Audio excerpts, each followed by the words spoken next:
Buenos dias, amigos, amigas, from here in the Lakeside area. Okay, Ajijic in the Lakeside area. Yesterday, I uploaded a couple of videos about this apartment that I've been living in for more than a year.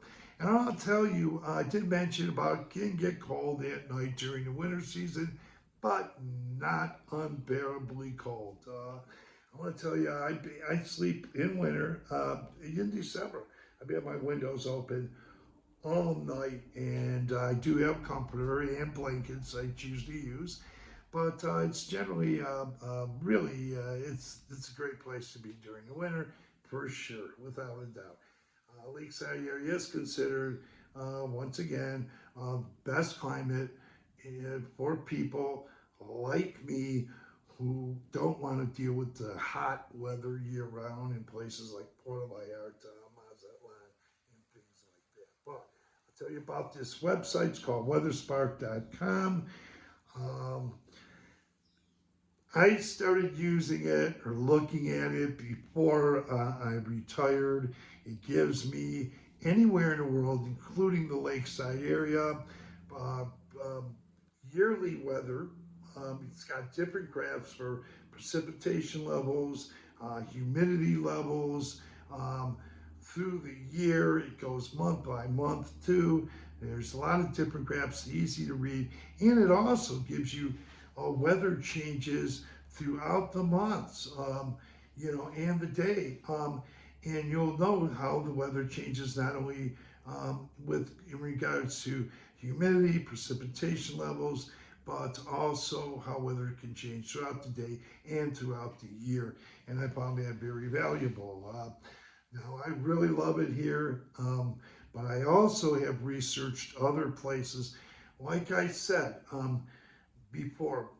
In many ways, the planning and the preparation begins at home before coming down here and traveling other places. Many of you know that, and many of you are much better traveled than me. But I did consider going to retire and check out a snowbird season in Valencia, Spain. And I found the climate there pretty good year round. And I wanted to go there for 6 months, but I did go to Cuernavaca for 2 weeks with some friends. I did still look on weatherspark.com, look at the weather, temperature, humidity levels, precipitation levels, changes throughout the day and throughout the year. And I did that. I was there for 2 weeks, but I also did that when I before I went to live in San Miguel de Allende for 5 months a few years ago. And I did that here with the Lakeside area. And I also, when I went to visit Oaxaca City for 5 days years ago, a few years ago, I did that way too. I looked at the changes or what the weather would be like. So I found that pretty important to me. Of course, we know those cities in Mexico that I mentioned have higher elevation rates. We're up higher in the mountains, so we're going to get a different type of climate. But yes, this is the best climate for me in some of these places, and especially Lakeside. For people like me, best climate because I don't like being in. But some people do prefer being year round in Puerto Vallarta, Cabo San Lucas, Playa del Carmen, Mazatlan, whatever, in Manzanillo.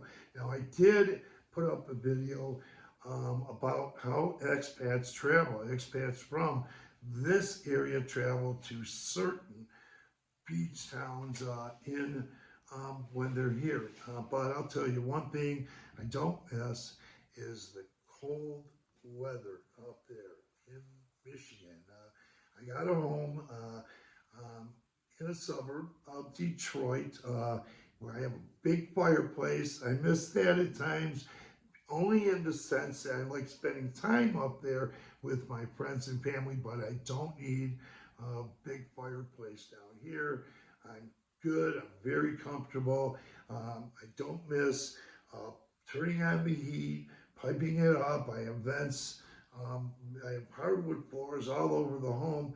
In the hardwood floors, there's vents to pipe up the heat. I don't miss having to do that.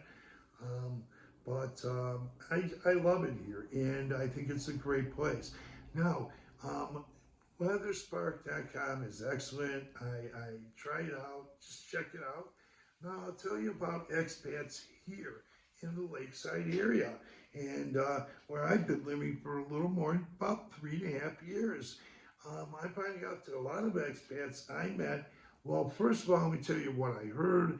I did hear that expats communicate through expat Facebook groups and find out more about travel and communicate about different places to travel in Mexico.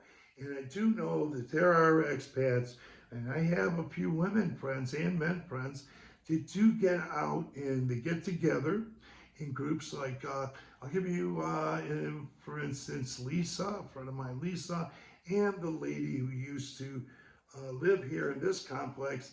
She gave me the information about where to come to rent this place and how to get here.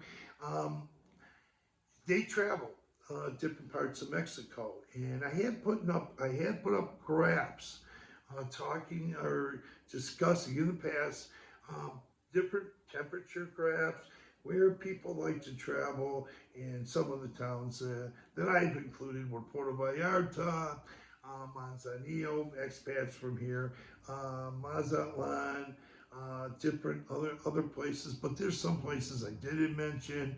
But expats now over here like to get out and travel. Get a kind of like a week vacation or so from this living vacation, retirement vacation we have down here. But they do that also. Um, Wow, what else did I want to say? It's a great place. I researched once again Cuernavaca. I stayed there for 2 weeks. I found that comfortable for me. Um, but I also researched San Miguel de Allende before going to live there for 5.5 months, almost 6 months. And I got there. That was comfortable enough for me. But we know most or many people prefer Ajijic or this lakeside area.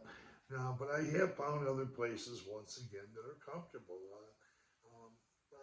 that are bearable during the winter and the summer. And another one was Oaxaca City. But I'll tell you about this place and some of the other cities I mentioned.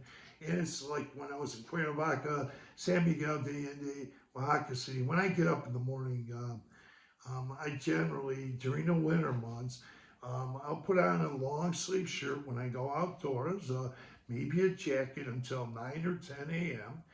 By 10 a.m., I don't need them. Uh, it's just back to just the greatest weather around that you can find. Also, in the evenings, what I'll do is I'll take a jacket or a vest with me or a long sleeve shirt or something, and I'll keep it with me or wear it if I'm out there in the evening. It's I feel great. I'm just totally comfortable. But by the time 10 o'clock comes, I'm sure t-shirt, shorts, and or whatever. And I don't need the long sleeve t-shirts. I mean the long sleeve shirts, jackets. So with that, hope this was helpful. This information, check out weatherspark.com. It's a good thing to get to know or look at. The graphs are easy. They have, once again, graphs for humidity levels, precipitation levels, weather changes through times of the day, through the months, month by month. It's really good. It's been helpful to me. I didn't need it when I was traveling through. After I retired, I traveled first through Canada and the East Coast, West Coast. I didn't need it, but I checked it out with Valencia, Spain too, and different parts of the world. And I found it to be really informative, easy to read the graphs, and very useful. So with that, tap on that notification bell. You'll be notified of upcoming videos. Adios, amigos, from Ajijic here in the Lakeside area.